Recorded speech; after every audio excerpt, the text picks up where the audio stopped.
Welcome to the county seat. I'm your host, Chad Booth. Today we are going to talk about advocacy. Now, this is not a commercial for an attorney's office or anything like that. We are talking about your elected county officials and the role they play as advocates for the constituents within the county. A lot of people don't realize what an important job it is and how widespread the influence of your local elected officials are. But we will find out during the course of the show today, and we will start with this report from Cameron Porter. Have you ever wondered what your county commissioners or councilmen spend their time doing? You might be surprised to learn that they spend a lot of their time here at the state capitol and at our nation's capital in Washington, D.C. What are they doing here? That's simple. They're advocating for you and for the rest of their citizens. Most legislation that affects our daily lives and the operation of a county happens on either a state or a federal level, so it stands to reason that one of the most important jobs of a county elected official would be to make sure that legislation helps their county instead of hurting it. A lot of people feel like the only decisions that are made about your county are just right in a county commission meeting and don't realize that the state makes decisions and decisions are made on a national level as well. My saying is, if you don't have a seat at the table, you're usually on the menu. A county commissioner's primary goal should be, and usually is, to make their citizens freer and more prosperous. But sometimes that involves leaving the boundaries of their county and talking to the people who are making decisions that are going to affect their citizens. It's just important to be involved both at a state level and at a national level. A lot of decisions are made at those levels, and unless you take part of that process, you live with the consequences of decisions made by other people. But many citizens are skeptical that commissioners are really making the best use of their time. So, do county commissioners really make a difference advocating on a state and federal level? Congressman Bishop and I have a very good relationship. We're constantly in contact with his office here, both locally and his office in Washington, D.C. There again, he wants to hear how decisions and choices and legislation is going to affect Rich County and its constituents. By and large, county commissioners work extremely hard to represent the interests of the people in their counties. And much of that work involves developing relationships and advocating in Salt Lake and in Washington. Your voice has to be heard. You can't remain silent because you live with the consequences of someone else making those decisions and choices if you're not voicing your concerns and you're either pro or con against whatever's going on in Washington and in the state. So what's it like for a county commissioner advocating with legislators? How much time do they spend doing it? Are they an important part of the process? We'll answer these questions and more when we join our guest panel. For the county seat, I'm Cameron Porter. Thanks, Cameron. When we come back, we will get some tales from the trenches from some people who serve as advocates at the county level. We'll be right back with the county seat. There is a place where looking out means looking in, where an impression lasting only a few seconds will be imprinted on a life forever, where courage is forged and innocence rediscovered, where remembering is rewarding and forgetting unforgettable. There is a place where truth is felt and where seeing is believing. There is a place. If you are looking for the center of the universe, good luck. But if you are looking for the center of the off-road universe, look no farther than Paiute County. Hundreds of miles of trails turn your day of riding into a week, a month, heck, a lifetime wouldn't be enough. Explore one of the most famous trail systems in the world, the Paiute Trail. Go rafting on the Sevier River or go boating and fishing at Otter Creek and Paiute Reservoir. Explore Paiute County and discover the magic and beauty of the land where the rainbow ends.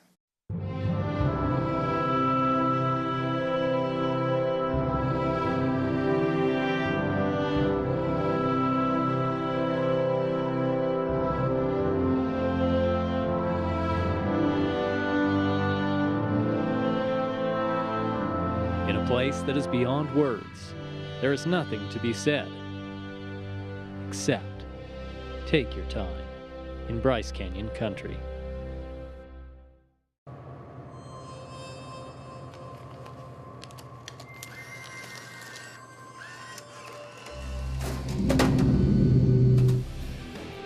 unlimited opportunity for adventure. It's all about knowing where to look.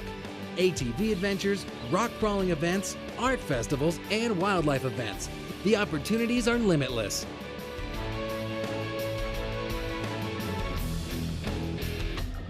Pick your adventure in Millard County. Welcome back to the county seat. We are discussing commissioners as advocates, advocates for you, the constituents within each county. There are a vast number of bases to cover when you're elected as a commissioner for a county or a councilman.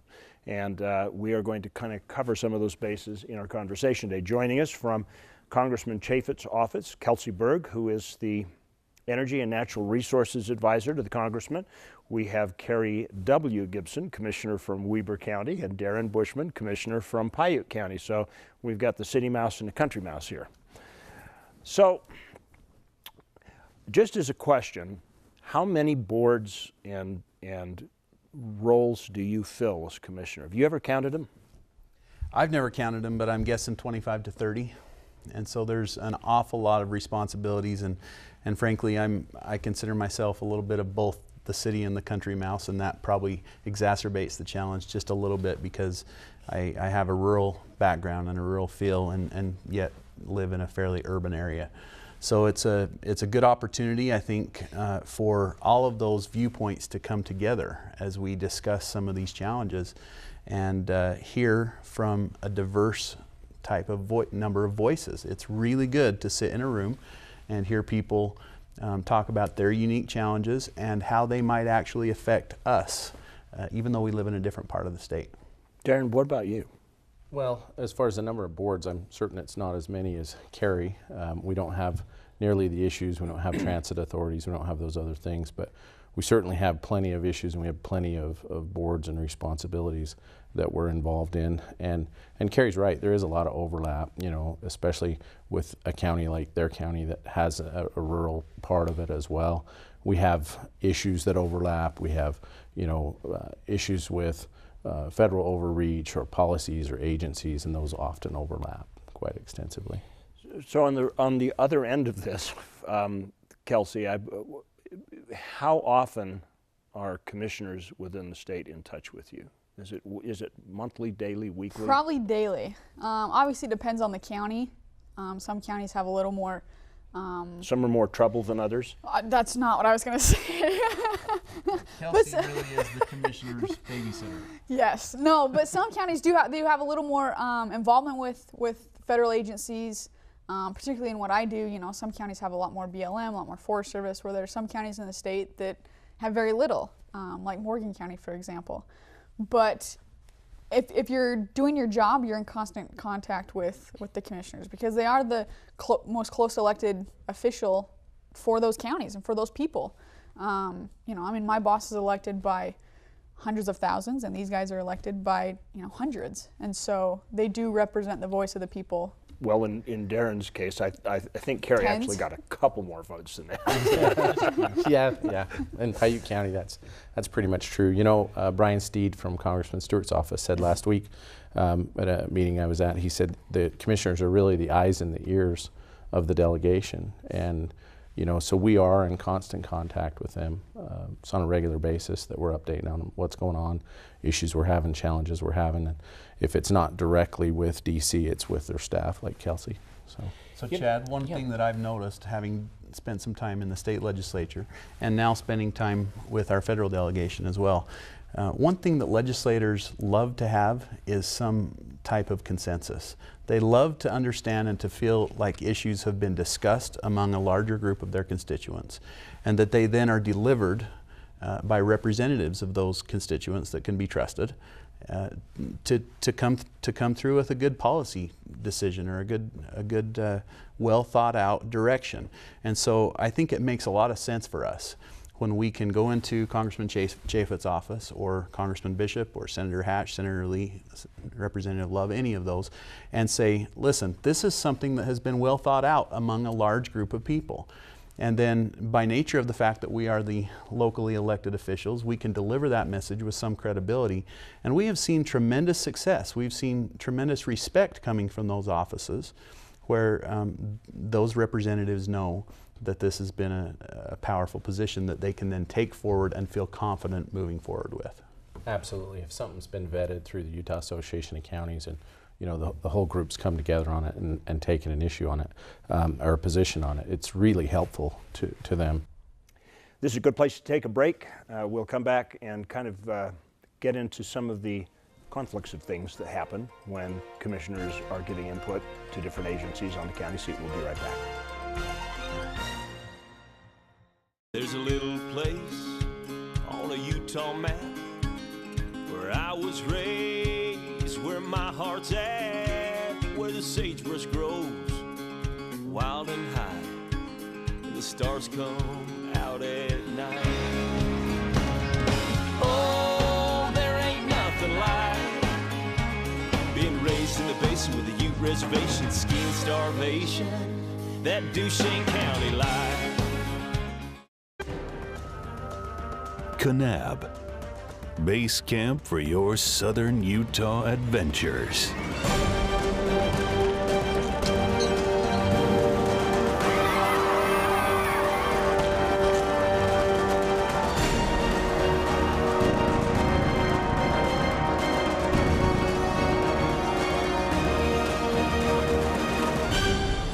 You belong in Kanab. The weekends just never feel like they're long enough. By the time you get to a destination, you're worn out and you may need a vacation to recover from your last vacation. The solution is closer than you think, and that's just what you need. You can find the desert at Little Sahara, the cool refreshment of Yuba Lake, escape to the green of the forest on the Nebo Loop. Make your escape to Juab County. It'll change your family forever. What do you picture when you hear Rich County, Utah? Bear Lake adventure, snowmobile action, pristine skiing, spectacular solitude. Well, if that isn't what first came to mind, then you just don't know Rich County. The Bear Lake Monster Polar Plunge, snowmobiling Monte Cristo, ice fishing Bear Lake, skiing the backcountry, fishing at the Cisco Disco. Come and find out what you never knew you were missing. Rich County, Utah. Welcome back to the county seat. We are talking about the commissioner's role as the spokesman for counties today, and the thought occurred to me in the last segment, and this is why I kind of alluded to this. A lot of people will look at a county government official, state level like the governor's office, the congressman's office, the Senate office, and they'll think everybody's just kind of in lockstep. If they're in their same party, then everything's the same. There's one platform. Do you often find conflicting advice or conflicting desires coming to your office? Yeah, I mean, always. I mean, everyone has, and the interesting thing is each county, I mean, as big of a state we are, each county has their individual issues. I mean, all the counties have, BLM and Forest Service, but the concerns in each county are different. We have some counties that are faced with the threat of a national monument of the antiquities use, where other counties don't necessarily have that threat or concern. And each county has their own hopes and dreams to get people to come there. We have counties that have a huge coal base. We have counties that don't have coal. We have counties that are struggling with low oil and gas prices. So each county has a different way of wanting to make their county successful. And so, like for example, it's a well-known discussion, but between the Public Lands Initiative that we've been working on the eastern side of the state, and then there are those that want all the eggs in the transfer basket to transfer the lands to the state. And so it's just kind of a difference, and we have to come together and say, they're not mutually exclusive, and we can figure out how to make each county successful and what policies work best for each county without tearing down other counties' plans. So how do you guys deal with it? I mean, obviously they're going to try and, from the national level, they're going to try and find a compromise when counties see things differently. But is that part of your advocacy, is inter-county advocacy? Absolutely. In fact, you probably heard this before, but some of the best discussions that happen as we get together and visit are not always right when you're sitting in the middle of the conference session. They are out in the hall. They are discussions among different affiliates and different groups where we can really drill into the issues and get to know each other and what we really face. And there are times when we see ourselves as far apart, but the reality is, more often than not, if our constituents truly understood it, they'd understand that we do share a lot in common. As I talked about earlier, I'm from an urban county, a fairly urban county. And sometimes I have people say, gosh, what do we care about public lands? We don't even have BLM. Well, first of all, they don't understand that we do have public lands. We have Forest Service, which is a real challenge. But what I find so refreshing is even when I step out of an area that affects me directly to support a rural county in one of their issues, I find that kind of comes back hundredfold. In other words, when the relationship is needed and when I have a challenge that I can't handle on my own from an urban county, I'm able to go to Commissioner Bushman and I'm able to go to our congressional delegation and say, hey, we need support on this moving forward. And we have moved some mountains because of the fact that we've been willing and able to work together and support each other in those times of challenge. And a lot of times, Chad, it just comes down to figuring out what the common ground is, and sometimes it's just understanding the issue from their perspective. And a lot of times we don't do that. You know, we're looking at it purely from a rural standpoint. But when you get together and you have those conversations in the hall and you have lunch together and you talk through these and you get their perspective, and pretty soon you realize that we're not that far apart. And oftentimes we can come together and carry a single voice forward. Not that there aren't those challenges where we can't, but for the most part, we're able to come together as commissioners and work together across the state on issues, you know, that are a challenge to us. And, you know, we've had issues, Chad, that have been pretty major issues. We had the three-forest grazing assessment, which we saw as a major affront to grazing. They were going to look at a single resource instead of the entire forest plan. And we spent a lot of money as counties. We came together as counties and we hired consultants and we wrote substantive comments and we worked with the local people, and we weren't able to get there. It was still moving forward. Did you ever get criticism for on the three-forest grazing? Did somebody in your county say, why are you, do you get feedback that says, why are you guys supporting these grazers? You know, not particularly on that issue, but yeah, I have had criticism on actually quite frequently from some of my constituents, and I just try to educate them.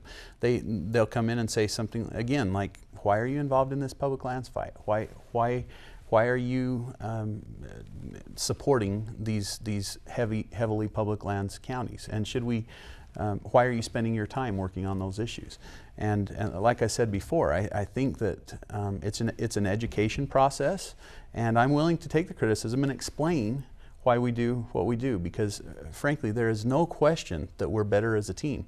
And in the end, my constituents, which is who I truly care about, get a better deal out of the process because I'm willing to work with other commissioners throughout the state, other cities. And it's not just counties, it's cities and other groups, advocacy groups and associations that have similar concerns and similar needs. And I think that's kind of one of the challenges that we have is people tend to lock themselves too much into a certain position. And as Commissioner Bushman said, we have a lot more in common than people realize. Well, I think that's the key is everybody, we all represent Utahns. You know, I mean, some might live in different counties, but everyone wants what's best for Utah. And, you know, I mean, the governor says it quite often. If the rural counties are strong, then the rest of the state's strong and everything else is going well. And so I think that's the key, and as you know, these guys work together, and as you build those good relationships and you become friends with not only other commissioners but with the delegation, I mean, you can sit down and work through those things, and it's not so much, you know, yelling across the table because you don't know them. It's a lot easier to sit down and see their perspective and how to work things out when you do know them and you have those good relationships that are built when you go to those, you know, those conferences or you spend times in meetings and things like that. I mean, to both someone from, you know, like Commissioner Stan Summers from Box Elder to be good friends with someone from like San Juan County, you know, like Commissioner Adams or things like that. I mean, otherwise they would have no reason to get together from the far corners of the state. But I think if we look at it purely from an egocentric standpoint, we don't look at it from a state standpoint.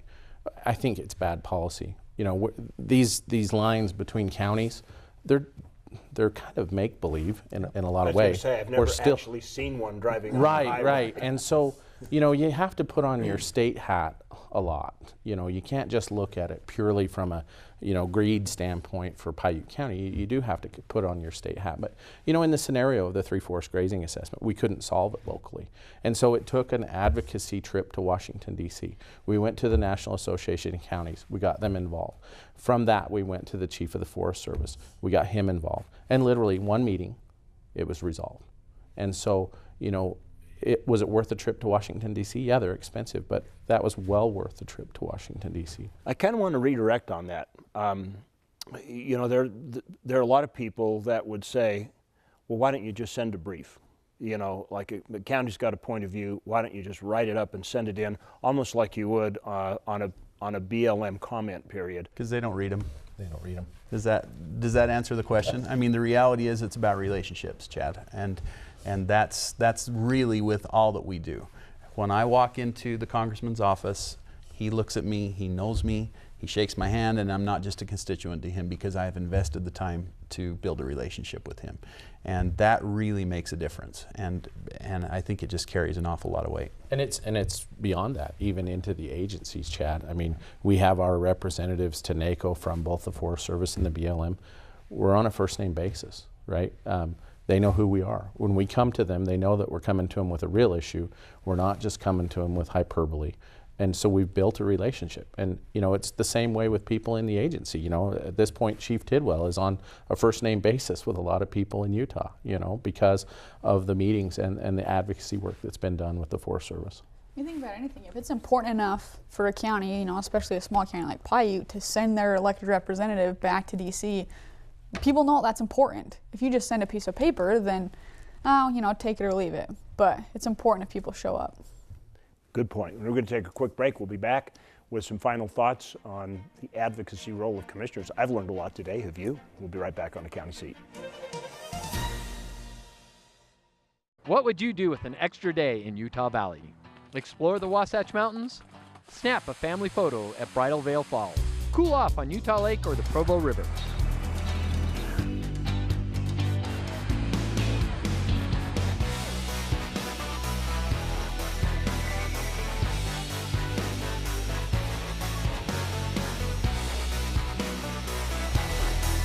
No matter what you're searching for, you can find it in Utah Valley. Bring everyone together. 149 million years in the making, dinosaurs once roamed this land. Now they're found at the Dinosaur National Monument. Let's take you beyond the bones. We call it Dinosaur Land. You'll find it offers adventures and sights not seen anywhere else in the world. Come to Dinosaur Land, Vernal, Utah. You'll want to stay forever. The dinosaurs did. Beautiful scene, isn't it? The great wide spaces of the wild, wild West. Hi, I'm Chad Booth, host of At Your Leisure. I'm asking you to support the Blue Ribbon Coalition. Their efforts responsibly preserve access to our public lands. If it were not for the Blue Ribbon Coalition and their efforts, you may not have access to millions of acres of land across the West. This is America's playground, and if we don't do anything, we are going to lose it. Join, participate, and donate. Have you ever wanted to recreate the world around you? Add some excitement, culture, adventure? Well, there's no need to remake the world when that perfect combination already exists. Just remember 4 words. Welcome to Weber County.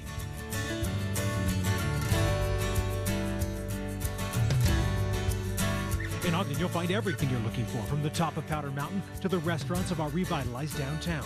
Ogden, Utah, mountain to metro and everything in between. Visit Ogden.com. Welcome back to the County Seat. We have been talking about the role of county elected officials, particularly commissioners, as advocates and representatives of you, the constituents. I want to ask a question of you, Kelsey. If there weren't commissioners, if there weren't elected officials from counties giving you this constant flow of input, could the congressional office function? It would be extremely difficult to do our job effectively, because you think about it, we have 7 counties.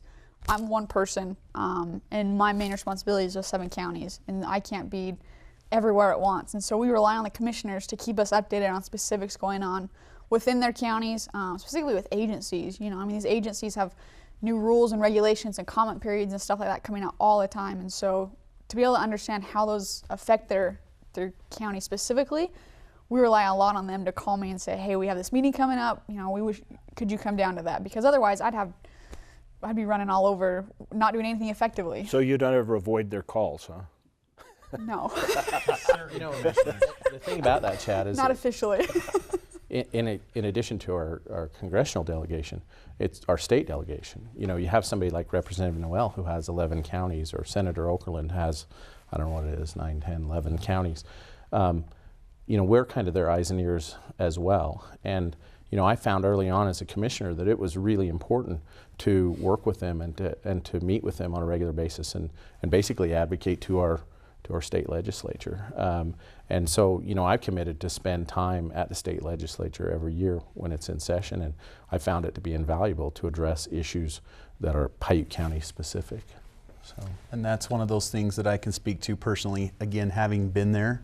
I'm telling you, it is so much more effective to have a sitting commissioner come into my office and say, this is how this affects my county, than it is to have a letter or a lobbyist or any of the other options. I mean, Commissioner Bushman, knowing that he has been elected by the people in his county, just carries a tremendous amount of weight how we move forward, and having that information presented with the credibility alongside of it is just tremendously powerful.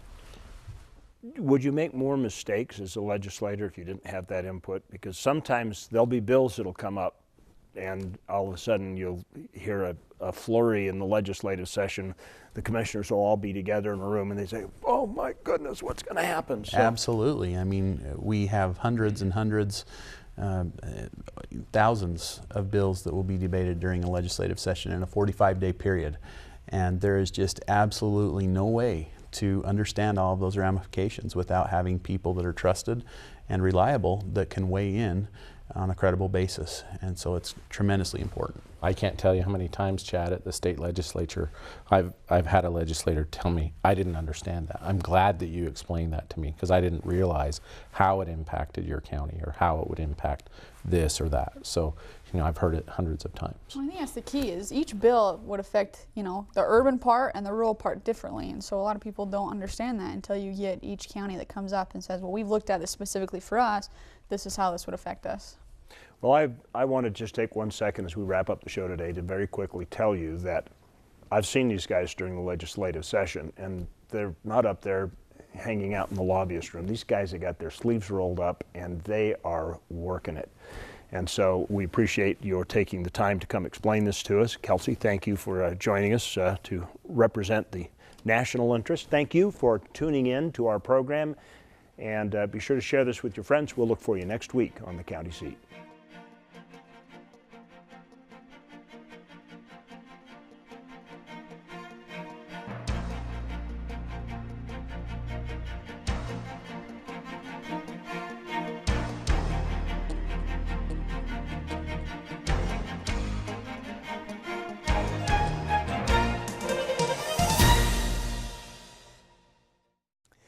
If you'd like to share this video with your friends, well, you do that right here. If you would like to subscribe to our YouTube channel, you do that over here. If you'd like to interact with us on the County Seat, that happens over here. If you want to watch the next episode of the County Seat, you can catch it Saturday night at 11 or Sunday morning at 8:30 on ABC4 Good for Utah.